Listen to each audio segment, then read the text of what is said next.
主后2023年5月19日，每日圣安宫读经，生死关头参与神圣的呼召。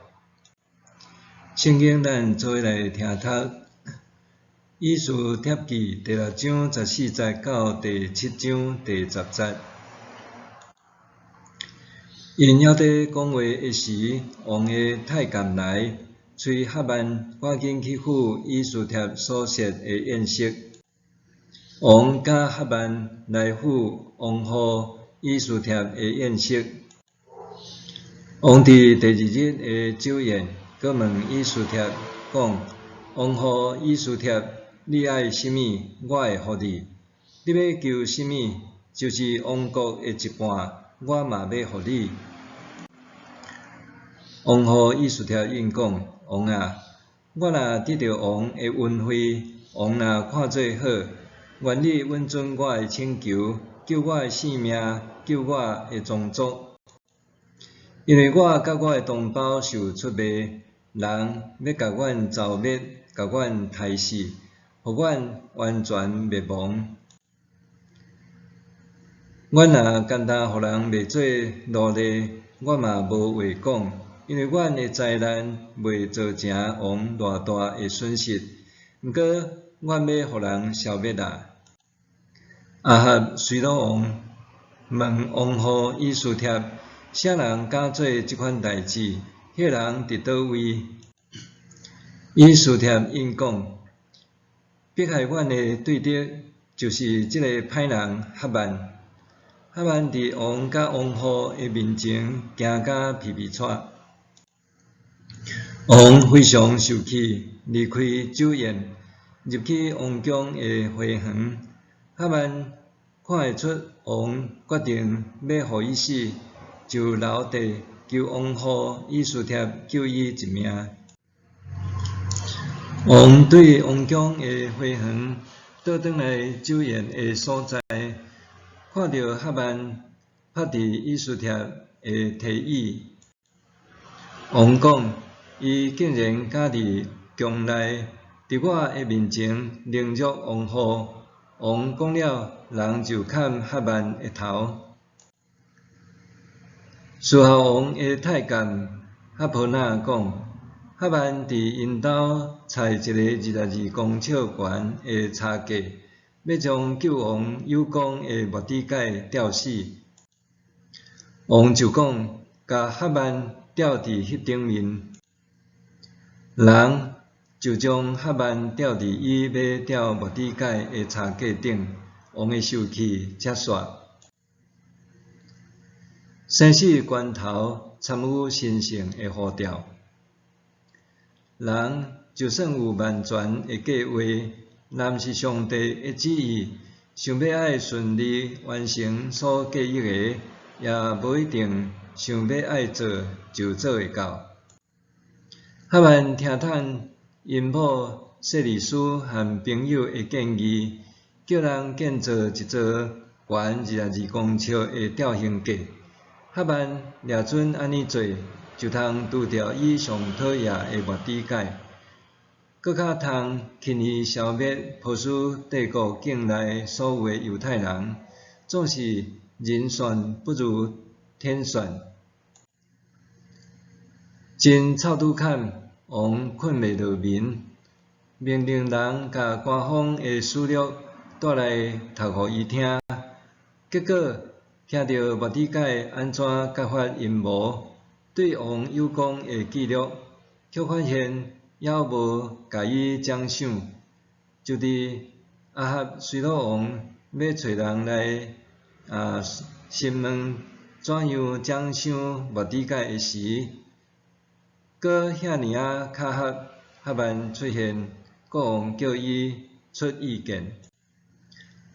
哈曼掠算家己就是亚哈随鲁王要奖赏的人，所以就夸大建议国王应该甲伊重赏。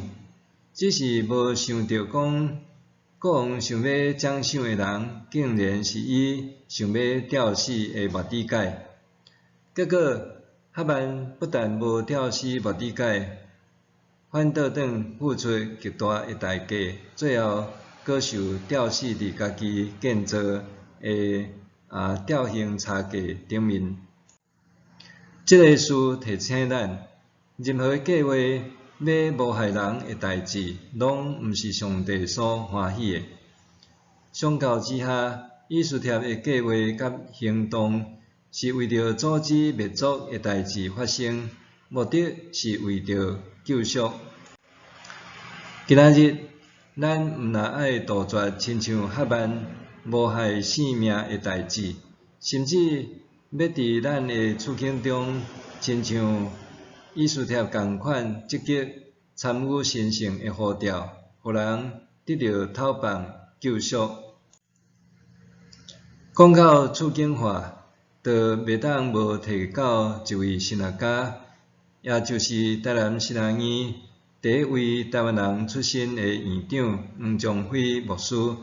黄宗辉牧师捌担任普世教协台北市的神学教育基金会副主任，卡者遍及全球，特别对振兴第三世界的神学教育贡献真正大。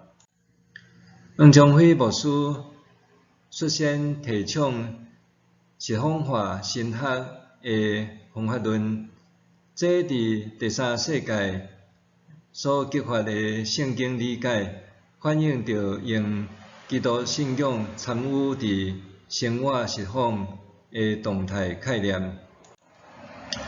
处境化的圣经传释，毋但促使20世纪中期拉丁美洲讨放神学，帮助底层受压迫者的觉醒甲社会改革，也带来南非的革命，促使种族隔离政策的废除。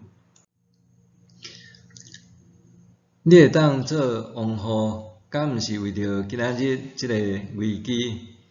以斯帖伫当当时的处境下，参与神圣的呼召，互同胞得到讨放和救赎。以斯帖伫极大的生存压力下面，所展现出来心理素质甲韧性偌尔强大，是因为伊伫基督中完全交托仰望上帝。默想伫当前的处境下，有倒一寡缺乏公义、缺乏人民的代志咧？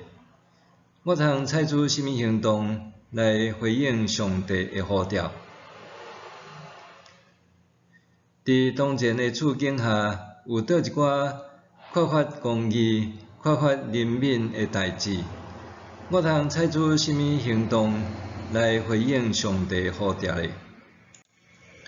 做伙来祈祷，公义、人民的救赎主，伫全球性肺炎瘟疫肆虐、族群甲族群的冲突、国甲国战争的威胁下，求你保守阮有坚韧不移的信心，无互阮遭受承担袂起的考验，救阮脱离小者的手，奉救主耶稣的名祈祷，阿们。愿上帝赐福你身心灵拢勇健平安。